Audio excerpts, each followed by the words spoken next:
This is the Willpower Podcast live at the Growth Code Conference. No scripts, no fluff, just real conversations with rehab owners in the room, sharing what's working right now. Today I'm joined by Amber Humphrys, no relation, founder of Open Door Pediatric Therapy, and we're diving in to nervous system regulation for clinic owners. Guys, this is a can't miss episode. So we're going to talk about how mastering vagal tone, emotional regulation, and co-regulation can transform your leadership, your culture, and your life. Here we go.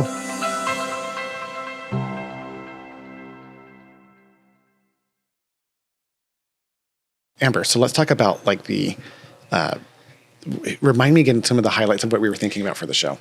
Okay, so my idea was that it's really important to talk about emotional regulation and nervous system regulation with owners, clinic owners, myself being one included. That's right. And I had to regulate my own nervous system, right? And so I was hoping to talk about how important it is to have tips and tricks for yourself so that when you're feeling dysregulated and overwhelmed through nervous system burnout, through, decision burnout, like too many questions coming your way, that you know that in 1 minute or less, you can regulate yourself and get back into a place where you're in the present moment versus being in anxiety or depression and really overthinking and analyzing everything. It'll be really cool to talk about that kind of journey and that process of because people aren't conscious to what you just said. Everything you said is makes total sense. And that's not necessarily something that I think people are even really present to. No. They're just experiencing it and then they're sad. Yeah. And they don't know why, or they're overly anxious, or they're starting to have physiological symptoms. Yes. So a lot of the reasons why you have disease or dis-ease in the body is because you're in a state of fight or flight and you're in the sympathetic nervous system and you're not in your body. You're not in the present moment. You're not in rest and digest. Okay. So when you're not in rest and digest, you can't actually be present. You're just hypervigilant and everything feels like a threat. So whether that be a timeline. The timeline feels like just as big of a threat as a lion. Your nervous system can never down-regulate. You're just always way up here. Okay. And then when you make decisions out of fear, you can never really be an effective leader. Well, it sounds like we're getting right into the episode. That's wonderful. So remind me again your practice name. Okay, so my practice is Open Door Pediatric Therapy. Open Door Pediatric Therapy. And then how many employees do you have? We have 14. 14 employees. That's awesome. When did you start your practice? We opened in 2015. Oh, that's nice. Yes. So you've been around for over a decade. Yes. We just celebrated 10 years and we're partnered with Bob and Lisa. Oh, that's so cool. Yes. I have so many questions about that, but that's a non-episode thing. Yes. So how's it sounding? Are you doing okay? Yeah, it's good. Do you feel comfortable? I feel good. I am so grateful that you're here, Amber. Thank you so much for being on the Willpower Podcast. I'm so happy to be here. Thank you for having me. Yeah. So owners are listening, leaders are listening. They are feeling the stress of all the things that they've got going on. And you are not only an owner and a leader in the same space, but you're an expert in the impact of that stress on the nervous system. Absolutely. And an occupational therapist. So I regulate little nervous systems all day long. And so I also started regulating the parents. And so that's how I knew I could kind of diversify into the adult population and use my knowledge that I use on my littles on the adults. So you treated your clients, which are children, and then you started seeing their parents show up with those same issues? Yes. So I started the Caregiver Healing Program. And in the Caregiver Healing Program, I've been using tuning forks and energy healing. I'm a Reiki practitioner as well. Okay. And I also do nervous system regulation, sensory integration, and reflex integration on the adults. Okay. So for all the listeners who are like, man, I am stressed. Yeah. We were talking right before we hit record about this process. Could walk us through what happens to the nervous system for people who are high performers or high stress owners, leaders, that kind of stuff? Yeah. So when you are a type A personality and you know that you know how to get things done and you want to be an entrepreneur and you're like, I want to create a new way. Yeah. I want to create something that doesn't exist. It's a lot of pressure to build that. And you also don't really know what you're doing. Yeah. You're kind of just putting one foot in front of the other and hoping for the best and learning from your trials and errors. And, in that though, there's a lot of fear because you're afraid you might not make payroll. You might, not be able to, make your team feel happy. Yeah, someone might quit on a Friday night. And then people do actually quit on a Friday night. Yeah, they really do. And then you don't know what you're going to do for Monday morning's caseload.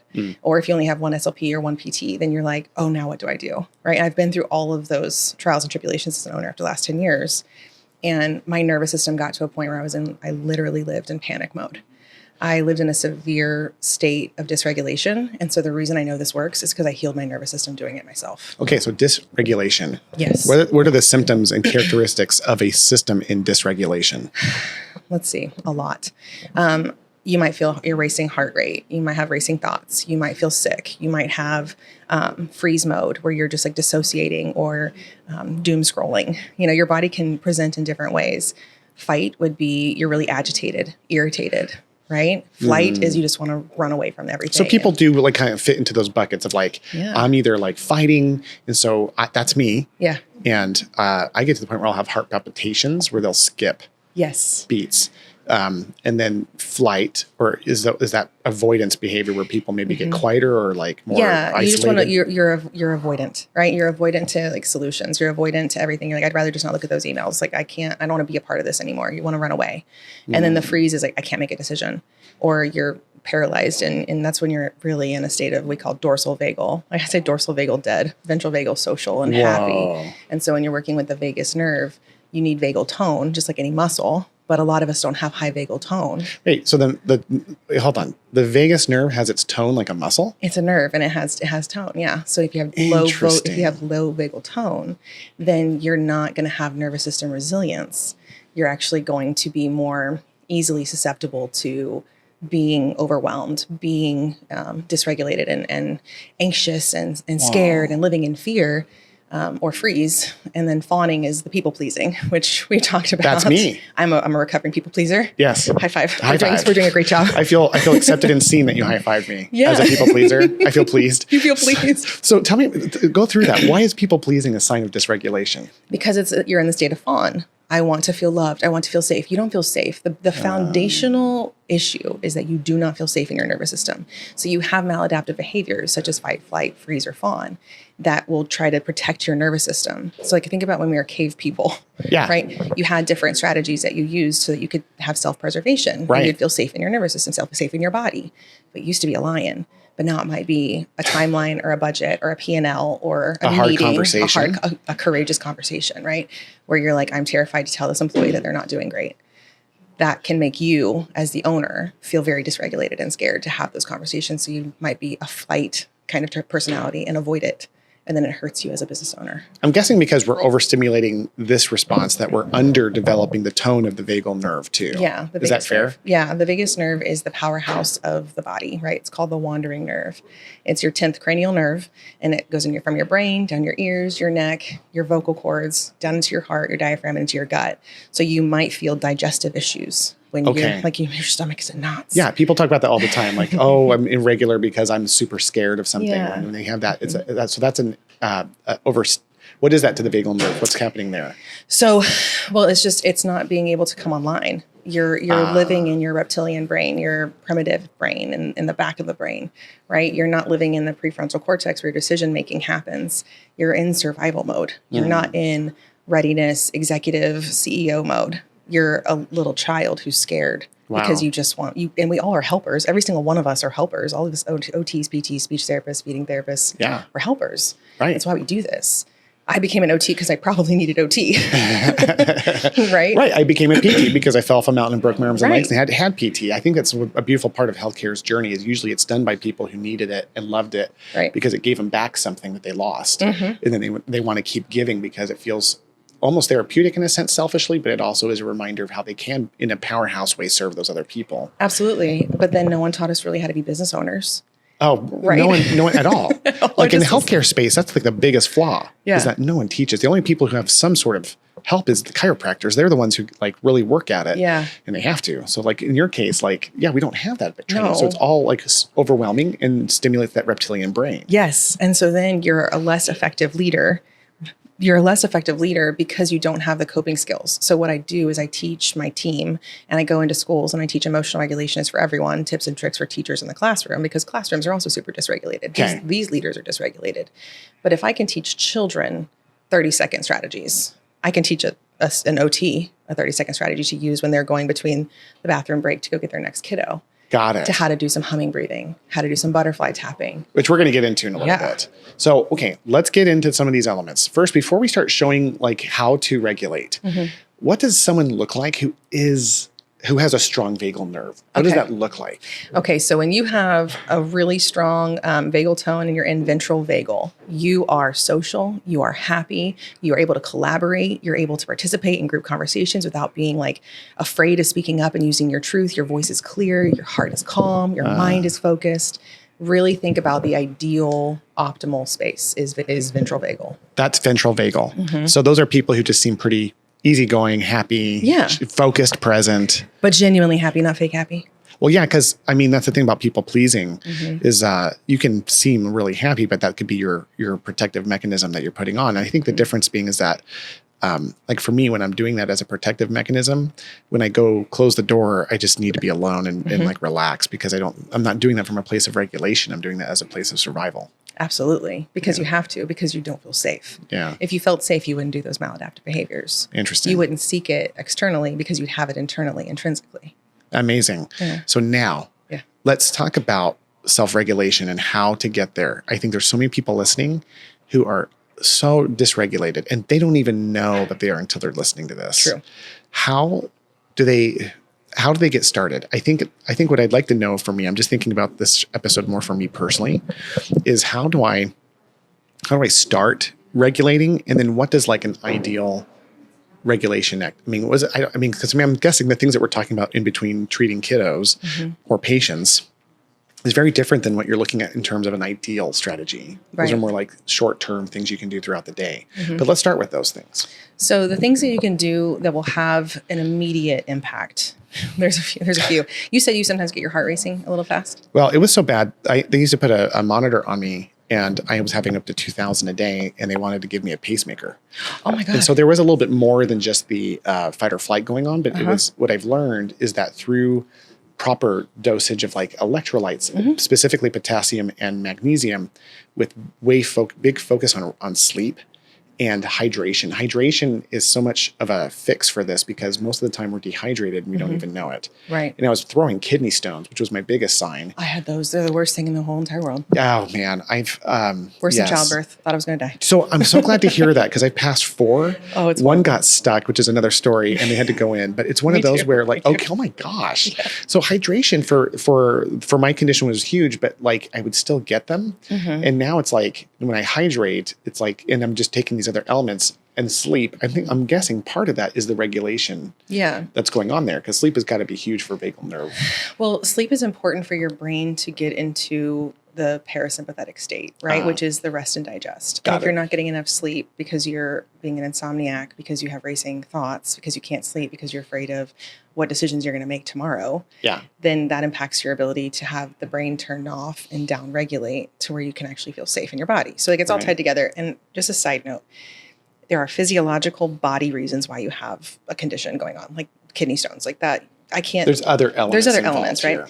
You also have emotional, mental, and you also have like spiritual. So there's a whole different, like all the different physical, emotional, spiritual. Yeah, the body, mind, and soul, right? We talk about this a lot, but we focus so much in Western medicine on the body and less so much on the mind and the spirit of the human. But as an occupational therapist, I'm one of the few industries where I have spirituality in my practice framework. Yes. Because that's what we give meaning, the individualized care. Like you get maybe you really like to cook. Okay, well, you had a stroke and you don't know how to cook. That gives you meaning. It's not just let's do some reps and some arm exercises. It's how do I get you back in the kitchen to cook? Right. So there's all these different parts and we already think about it and there's evidence-based practices to support it, but no one's really doing this space. Right. And as a society, we're all severely dysregulated. It's not just therapists and owners, like the entire society of the world is dysregulated. So when you think about, getting back into the body, you have to be present, which means you need to quiet your mind. And that started for me with meditation, right? Just breathing. So you take a 4-second breath in and then a 6 to 8 second breath out. And you do that a few times because then the body's like, I'm safe because now I'm not running from a predator, the timeline, the deadline, the budget, right? That's the predator, the perceived predator. And you're now back in your body, right? And so there's a whole lot of different strategies that you can use that are 30 seconds or less. Like for you with a racing heart, I would have, if I was your friend at the time, I would have been like, hey, Will, have you tried putting an ice pack on your chest or drinking cold water, ice cold water? You know why? Because it stimulates the diver's reflex and it lowers your heart rate. Okay. It's faster than some medications. You're right. This is partly, I'm guessing, why cold plunging is becoming so popular. Yes, because it shocks the nervous system through a temperature change and it has a physiological response on the heart. So here it is. This is an actual, physiological technique that will then get your body to be like, I'm actually safe to take a breath right now. I'm not in danger. So the cold really does help. It really does help. Interesting. Yeah. And so let's talk about the owners and the therapists as they're going from patient to patient? What are those things that they can do? So breathing is obviously one of those. Yeah, it sounds so simple and like woo woo. You're like, oh, just take a deep breath, right? No, you know, it's so funny. Every time I talk about meditation, I'm such a big believer in it. And when I talk about it, people I think have gone from like woo woo to like, yeah, I've heard this a million times, but they don't do it. I don't think if people were actually doing it, they wouldn't need to hear it again. I think it's a lot easier in our society to just like go to the physiological thing, which is a medication. I'm going to use this medication as medication. My doctor told me this. Okay, that's awesome. But then maybe we can also look at the other side of the coin, which is, the Eastern medicine, the holistic healing, using your body for which, God gave us a body and a nervous system to use. Why not facilitate and use that? It's right there for free. Go figure. No money, no insurance, just yourself. And so then when you, do ear circles, so like I have headphones on, but I would be rubbing my ears up and down my earlobes on both sides. Okay. Yeah, literally you're just rubbing your ears. You can do peace signs and you go in front of and behind the ear and you're stimulating the vagus nerve in front of the. Does that do something to the tone? Yeah, you're actually stimulating the vagus nerve. Oh. And so then you can do one of the easiest things that I do with my parents is I will have them look to the left for 30 seconds or until a sympathetic yawn happens, like a reflexive yawn. So you literally just look left. Okay, I'm looking left. You do it. And what's the yawn thing about? When you start yawning. If you look long enough, it makes you yawn? Yes. Okay. And then same thing for the right side too. But I don't know if we have enough time. Sometimes No. I'm like, for the audience who's like listening, they don't know this, but like I'm not looking at you. I'm looking over to my left shoulder with my eyes. But I feel something there. And then when you do that, you can do it on both sides. And so then you'll yawn, and then that means you're down regulating. You're actually activating the parasympathetic nervous system. Oh my gosh. And so then you can do orienting too, because how often are we looking down at our phones? We're looking straight ahead in the car. We're looking at a teacher. We're looking at a computer screen. You're always looking forward.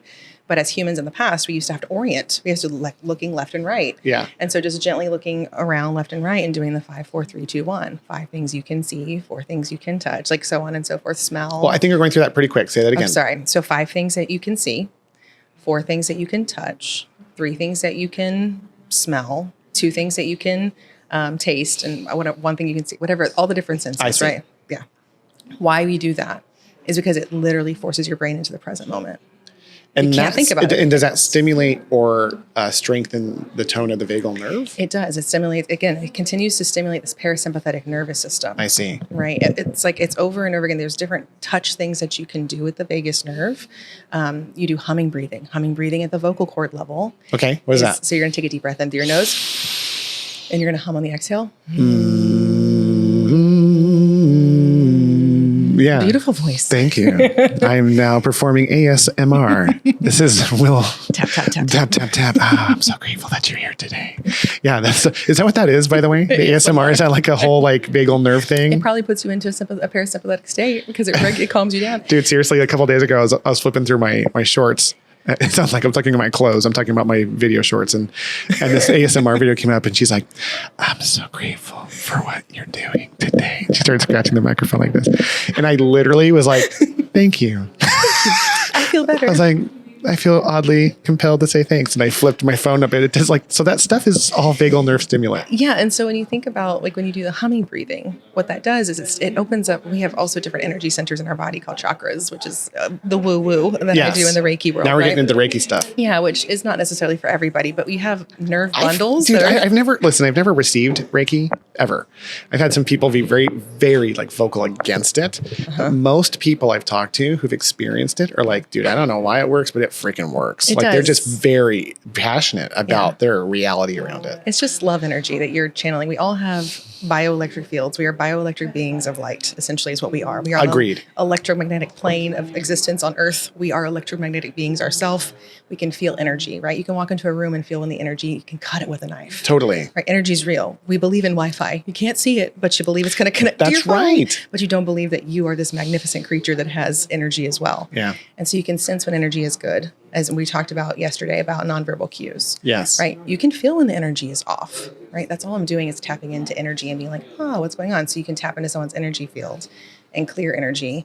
We have nerve bundles and we call them like the solar plexus is a real medical term, but it's also one of your chakras is your solar plexus. It's your self-worth and who you are. And so people, when I work with them, they'll see colors, they'll have visions, they'll feel peace, they'll cry, emotions will release, right? It's beautiful. And the pain relief will happen too. And I do Reiki on horses as well, like the therapeutic horses that the autistic kiddos ride on. Wow. We go to Joyride Center in Texas, and we help heal the horses as well. This is so cool. It's and I guess that's one of my favorite things about this is that like the more we progress as a civilization and as humanity, the more we're starting to connect the dots between all these different elements that have been around forever. If it wasn't impacting people, it wouldn't have existed for hundreds or thousands of years in the East. Right. And like this Western element of like research and science isn't a complement to, it is part of these things for me. And as we therapists have worked with patients, we've experienced our own, have our individual wow moments where we're like, that really had some sort of impact. So you're just leaning into it. I'm just leaning into ancient medicine that's older than Western medicine. It's been around for thousands of years and it's worked. And the Chinese have used it. And which, by the way, Ayurvedics have used it. They all live longer than us. Like if you want data, I was on my main stage presentation yesterday. We're, by the way, at Growth Code as we're talking. And like I'm on stage talking about the idea of like how Japanese and Chinese people live significantly longer and higher quality of life. Right. And guess what they all do? Like they're aware of these elements that the Western world doesn't know. And what's sad is like what I was talking about is how so many people in the Western world and the civilized world commit suicide, overdose, all these things. Those elements are so rare in those countries. They have some of the lowest rates in all developed countries. So I just want to give that some foundational backing for people who are listening as a reminder that like, this isn't like nice things that help us feel better.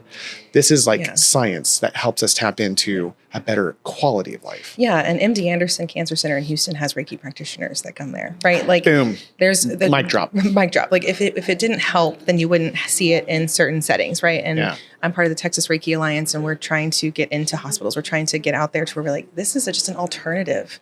Like it's just something else that can cause you to feel relief. And it might not work for everybody. And there's a sense of belief that you must have that these things work. It's the placebo effect is real. It's a measurable thing. Look at Joe Dispenza. I don't know if you've ever heard of him, but of course he has a book on the placebo effect. And there was cancer patients who were receiving, or I think they were the cancer patients some were receiving the cancer pill and some were receiving the sugar pill. But 30% of those or something like that, in the placebo group lost their hair, physiologically lost their hair. How do you lose your hair if you don't have it other than your sense of belief that you are receiving it? Right. And so your sense of belief is so powerful. And you said something yesterday, and I was like probably the loudest person. Yes, yes. You said your words are spells. That's why they call it spelling. And I was like, yes, it literally is so. Like what you speak over yourself is what you see more of.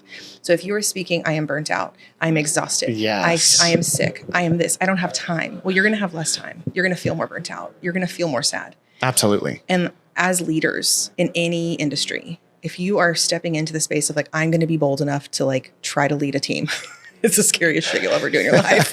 Good luck. I'm praying for you. You're very brave.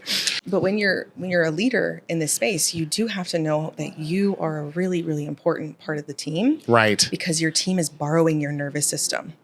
I teach this as co-regulation is what it's called. So with caregivers, I teach them, hey, your child is borrowing your nervous system right now because they don't yet have the ability to have self-regulation. So they're dependent upon co-regulation. And they have something called co-regulation. They have something called mirror neurons. Mirror neurons are like, you have a baby. You ever smile at a baby and the baby smiles back? Yeah. You ever pout at a baby and the baby pouts back? Totally. Yeah, that's mirror neurons. It's science, right? This is real. And so if you realize that we don't necessarily lose this, it's going to continue to grow with you. It's going to evolve. And your boss comes in, your boss is in a bad mood and they're really freaked out about not having enough money for payroll that week. You're worried about money for your home. For your home. Yeah. How am I going to pay my bills? How am I going to, I've walked through really hard things, Will, like really hard things that I have firsthand experience of what it was like. And I was a barometer for my team and my team could feel me. Yeah. And my team now tells me, like, I can feel you. And I was like, I'm sorry. Let me go find a dark room and breathe. And you sing so you can get the vagal nerve. Yeah, because totally. singing does stimulate your vagus nerve. So Absolutely. Singing is a good one, easy one, right? But when you walk into a space and you're joyful, when you walk into a space and you're excited, like when you walk into a room, I watched all the mirror neurons of all the people brighten up. When I saw Allie Stroker and I looked around, I was like, oh my God, everybody is smiling because she's joy embodied. Yes. Because we're borrowing each other's nervous systems. Interesting. Right? I never thought about that. The owner or the leader is actually like the example of the nervous system. And people literally are going to mirror that. And it makes sense. I mean, if the leader is nervous, everyone, piece of the pack is how they say it more in the Western world, but like you're saying, neurologically, there's a reason for it. There's a reason for it. And it's something that we should lean into because like you said earlier, those other cultures are doing something different. America is very dysregulated. America doesn't have paid time off for everybody. We don't have maternity leave. We don't have balance in our life. Our work goes home with us. In other countries, you don't do that. Like we are constantly attached to devices. We are constantly attached to work.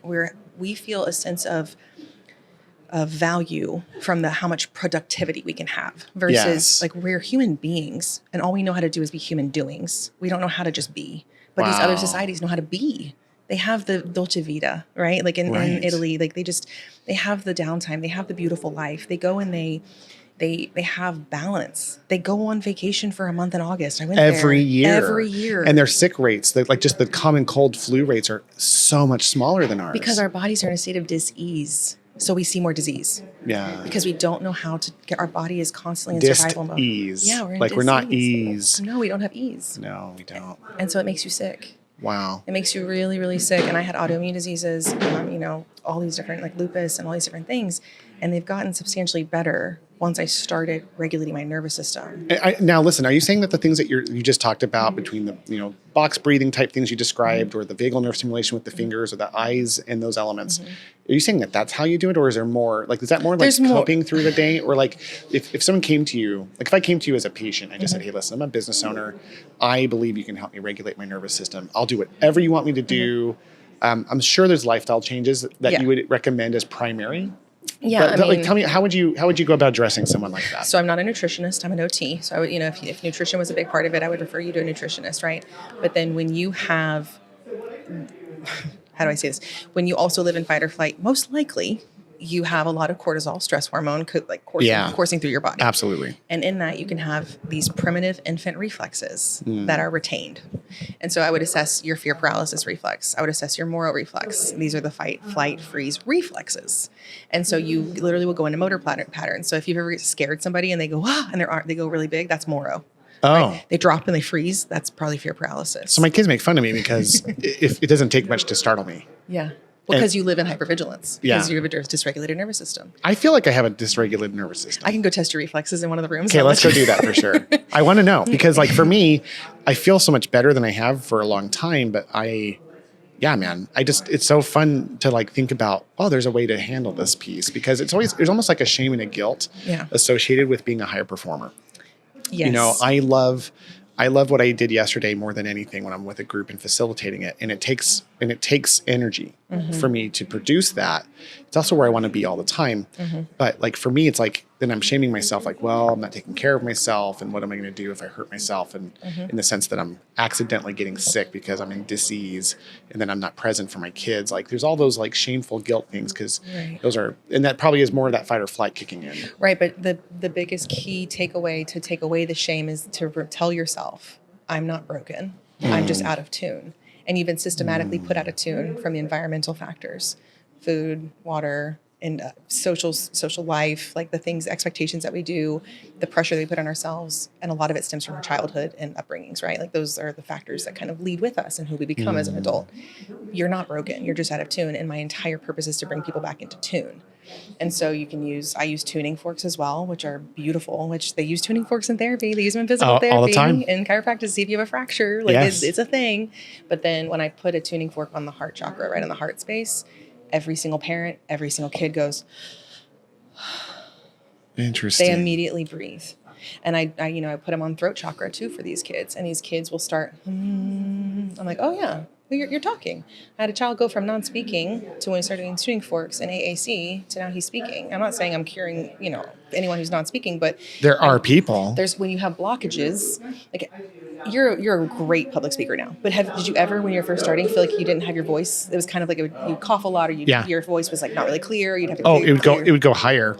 Like my tone would go higher, and you didn't have a clear throat chakra. No. And that's because you didn't feel safe to speak your truth. Right? And so there's all these different like things that happen in the body when we don't feel safe because we felt like we were going to get in trouble if we spoke our truth. If I spoke up and I said these things, it was not safe for me to do so, which is my situation growing up. I see. And so you have different physiological things that can happen. But yes, if you were to come to me and I do a reflex assessment on you, I might do a somatic profile on you, which is a questionnaire. Yeah. And I'm creating this right now where it tells me like the level of fight, flight, freeze, or fawn you are in, how you respond to stress, how you recover from stress. Yeah. And then it gives me an idea as an OT what specified individualized treatment plan you would need. Okay. And what would be elements of a treatment plan? So I would decide if I'm going to do reflex integration, because I would also see if you have active reflexes. So you'd have to be physically present to do that. For that part, I can do the physical assessment. The other side would be more of a consultation. And in the consultation, I'd be like, all right, so here's some breathing things that you can do. Here's some, physical stimulants that you can do. Butterfly tapping is one. Do you mind if I put my mic down? Please do. Okay. I'll describe what she's doing. So I'm crossing my arms. She crosses her arms. And I'm tapping. So she has her arms like her hands are open on her shoulders. Her arms are crossed in front of her, and she's just tapping back and forth on her shoulders. And so while I'm doing the butterfly tapping, I might choose to do deep breathing, or I might choose to do humming breathing. And so now I'm doing a bilateral activity, getting left and right side of my brain working together. Which is a big deal. I did EMDR therapy, which is my favorite type. And it unlocked, and it was all about bilateral stimulation in a way that forced almost this like presence around things I was carrying with me for years. And I mentally just addressed it organically. And those things went away, and I felt this emotional release, and I felt this electrical euphoria. Yes. And so that bilateral piece is what you're talking about there when you're tapping or you're looking left or right. Yes. So like if you have the asymmetrical tonic neck reflex, that little fencing reflex when the babies, are little, like that, right? Yeah. And so I'll do looking left and right with a visual tracking. I'll go in diagonals. I'm working on left, right. I'll do crossing midline. I'll do cross crawls with the adults. I'll do cross crawls because you're activating left and right sides of the brain. And then again, you're being physically in that moment. You're being present. And so there's a lot of different things that you can work on. Every nervous system is going to be different. I think it's kind of hard to always have evidence-based practice, like for sensory integration, because there's no two nervous systems that are the same. Right. But it doesn't take away the efficacy of it. No. Like give someone deep pressure and see what happens. Right. Put a kid on a swing who needs to get movement, see what happens if you give them linear input, right? Noise canceling headphones for kids who get overstimulated in loud environments, see what happens. Like dim the lights and get away from the fluorescent lights, see what happens. Yeah. Right. There's a lot of environmental factors that dysregulate our nervous system and then make you seem like a bad parent or a bad leader because you're just dysregulated. Yeah. Sensory overwhelm is real. So then I work on the sensory systems, and we can do a sensory profile on you and find out what sensory systems are impacted. Like, you're just a grown-up kid. Yeah. Like, I'm not going to treat you any different than one of my kids. I'm just going to be more like customized to how it's impacting your quality of life as an adult. Got it. And so like we'll do body mapping, somatic body mapping. How are you feeling today? What kind of situations did you encounter today, and how did you feel? Where in your body did you feel it? That was a big thing with the EMDR. Where do you feel that in your body? We don't think about that. Ever. So when you're stressed out, where do you feel in your body? Stomach. Your stomach, right? Okay, so then we need to make sure that you were getting into that parasympathetic rest and digest. So I'm going to really today focus on vagus nerve stimulation. Love that. Now, if you're saying, the noise of my household was too much, I just couldn't do it. Well, then I need to maybe work on some things that will help you or give you coping strategies, like those loop headphones that you can put in, like they're kind of noise canceling, but you can still kind of hear, but it dulls the sounds a little bit. Maybe that's what you need in your home. Got it. Like there's different adaptations that we can do. And there's also exercises and breath work that we can do. It's amazing to think about that. Have you, can you treat people remotely, or do you have to have them physically and present in your clinic? So in Texas, I can do telehealth, anywhere in Texas. And then with the inpatient, like the outpatient center. Through insurance, you mean? Through insurance. But you can take cash pay anywhere. Yeah, I think I need to just be careful about how I do OT across state lines. I want to know everything. Like, how can I be a consultant? Like, I'm trying to. Oh, I can help you with that. I would really like It's to really talk. easy. Please talk to me. Because I want all the people who are listening to be able to reach out to you and get this kind of care. And I think that this is a different business model. Yes. But it's one that's actually very easy to create because we're so confined by the dysregulated insurance companies to where we are. Yes. So like in this mindset of what are we allowed to do? The truth of the matter is, if we disconnect from all that, we are free financially. So we'll talk. But I think it'd be great for people to know how they can get help and talk to you about it. Yeah, I'm partnering with my very, very good friend Tony Spozit, and we're both TikTokers. You have your own podcast, by the way. I make sure I mention this. Oh yeah. So my podcast is Light Beyond the Ashes, and I talk about Light Beyond the Ashes. Light Beyond the Ashes, and like being the phoenix and rising from your own ashes of your own personal hell of healing. It's so painful, but every single person who found the light found it in the darkness. And so that's, I have my TikTok, I have Instagram, and I've got my podcast. And then I'm partnering with, his name is the TikTok history teacher, and he teaches the history of like of America, really, but the world, and how these systems have actually led to our dysregulation. And his name's Tony Sposit. So Tony and I are working on somatic engineering.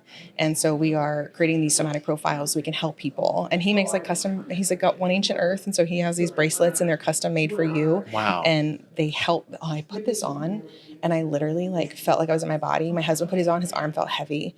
My mom, one of my patients, the mom, she put it on. She's like, I haven't been this happy like in weeks. And I'm like, but it's a somatic arc bracelet that's customized for your nervous system. And I know it sounds silly and woo-woo, but the ancient Egyptians wore lapis lazuli. Yeah. Like they did these things. They believed in frequency, and the pyramids are resonance chambers with literally rose quartz. I had a friend who, Joe Rogan right now is really big on like just diving into the pyramids and how like there's no way. It defies laws of physics to have done what they've done in multiple areas. A friend of mine recently, he's an orthopedic surgeon. Mm-hmm. You couldn't get more left brain factual. He's so against the woo-woo. He went there on a very interesting retreat where he went into the inner chambers of the pyramids. And I asked him, like, so what do you think after all this? He goes, they were spaceships. Like, it was like, he sounded crazy. Yeah. And I was like, dude, coming from you, that sounds, he's like, I know. He goes, I don't know how else to describe it. It's like there was technology and engineering involved that was so much more advanced in some ways. And so for us, we just have to recognize minimally, if we're not prepared and we're not thinking on those levels, that minimally the research that they're doing on these elements that are being used in MD Anderson, all these different things are tools to help us regulate. And if my whole thing is this: if anyone's feeling dysregulated, what are you going to lose? What are you going to lose? By just, just, like you said, see what happens. Do these things, see what happens. You're already burnt out and tired and stressed and feeling crap. Why not try breathing? Yeah. How hard is that? Like put a tuning fork on your chest and just see how you feel. The risk benefit is like, it's so much more beneficial. It's such a low barrier of entry. And like that whole, like, what do you call it? Butterfly tapping or just the different things we talked about on this show. I think just why not try that? How often do you do it though? I do mine every day, and I do emotional freedom tapping too. So you're tapping on different meridian points of your body, and like I will say things like I am safe, and I'm safe in my body today. I am safe in my body every day. I am safe. And when I have moms do this, the level of crying that happens because they literally don't feel safe. And when they say that, it releases that fear. Remember, words are spells. Yes. Right, and you don't feel safe, and so even identifying and saying I feel safe or I am safe, because there's such power in the I am statement. Right. Yeah. I want this. I hope for this. I am safe. I am loved. I am supported. I am abundant. I am provided for. Yes. Right. The I am that's the great I am. Like we are the great I am. We're all one. We're one unified. We're one unified conscious field. The Egyptians knew this. Right. Like these ancient civilizations knew this. We've just gotten away from it, and we're like, we know everything. No, we don't. No, we really don't. What is the harm in speaking love over yourself, speaking life into yourself? That's what I do. Is I speak life into people. And I see it transform souls every single day. And, I want to work with people across the world. I want to be on stages across the world. I want to be in every single space I can be in to help other souls remember and heal that they are powerful souls.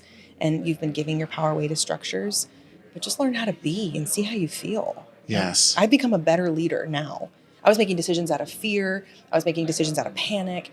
I was not in a place where I could actually lead for a period of time when I was going through a really hard season of my life. Right. And now I just have faith and trust and surrender that I'm going to be provided for because I continue to be provided for. Yes. And so now I lead through love.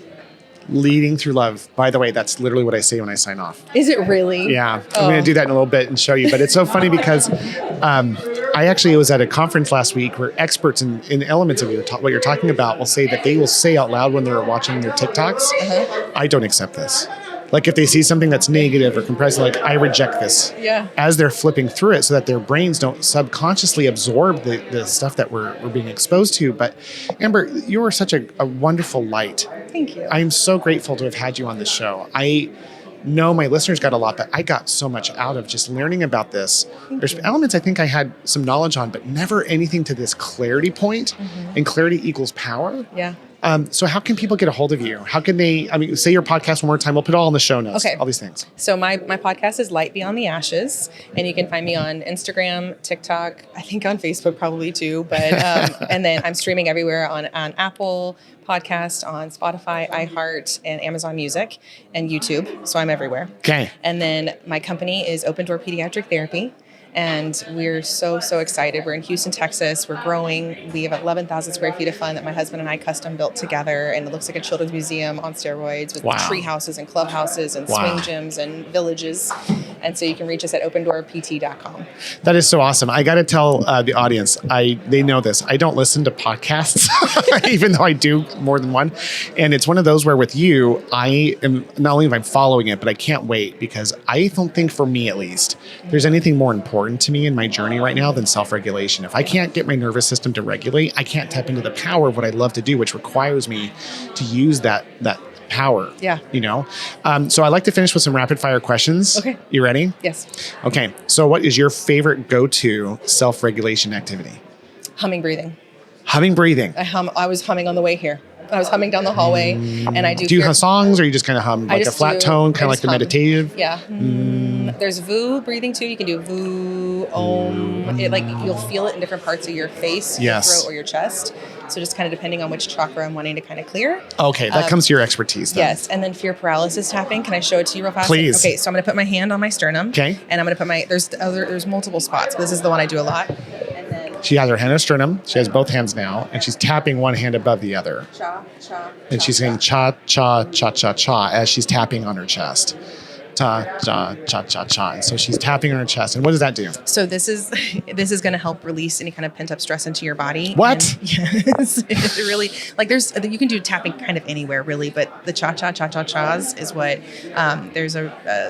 it's called Muscatova Neurosensory Motor Reflex Integration, MNRI. It's a reflex integration course, and that's where I first heard about it. And so Svetlana Muscatova created these different things or identified them. And so it's part of trauma healing is working on the fear paralysis because it gets you out of freeze mode. And I don't want to freeze when I'm on your show. No. So I'm going to do some humming breathing. I never freeze though. I don't know if I need to do that because I never. My whole thing is fight. Like I'm going to sprint at the line and just close my eyes and cry. Okay. Next question. What is a movie, book, play, song, something that you've heard or read or seen lately that you just loved? Oh, God. Telepathy Tapes. The Telepathy Tapes podcast and the documentary, I've interviewed a few of those folks from there, and it's in our space. So these autistic non-speakers experience telepathy and non-local communication, and that we're one unified conscious field. And they have a documentary that's coming out this spring, and I've interviewed a few of them, and they do letter boards. Oh. And so it's total communication, and it's kind of controversial. Okay. Because it's controversial. Yeah. However, these kids are really doing this, and I have spellers in my clinic that I give them a keyboard on their AAC device, and I had a 4-year-old who's spelling every single country in the entire world. Let's go. Yeah. And so I just believe non-speakers when they tell me things, either in writing, sign, AAC, verbal. I believe non-speakers, and I presume competence, and that changed my life. Oh my gosh. Okay. Where's somewhere you've been or excited to go in the world? Egypt. Okay. I can't wait to go to Egypt and go to the pyramids. Yeah, man. I bet you're going to have a whole different connection to that. Oh, I can't wait. Yeah. I'm a deeply spiritual person, and I have very spiritual gifts, and I can't wait to see how they activate even further. Yeah. Get that spaceship off the ground.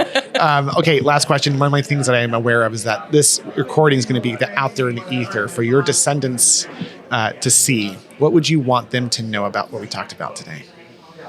That you are more powerful than you've been told, and that we are one, and that when you heal, I heal, and when I heal, you heal, and when we all heal, we rise. I don't know if I've ever listened to an episode that I've done more than once, but this will be it. Oh, thank you, Will. Amber, thank you so much for being on the show. Hey, we share the same last name, so that's right. She's Amber Humphreys. She's my cousin. I was going to make a whole joke at the beginning, but then I know all the people are like, well, was she your cousin or wasn't she? Yes. In God, she's my sister, actually. Yes, I am. We're all one. We're all one. We are all brothers and sisters. We should treat each other as such. And tap each other's sternums. Yes, tap and hum and breathe, and you'll be safe. You are safe. All right. Well, Amber, thanks for being on the show. And rock stars, as always, thank you so much for listening to the Willpower Podcast. This is Will reminding you to lead with love, and remember, never give up. Until next time.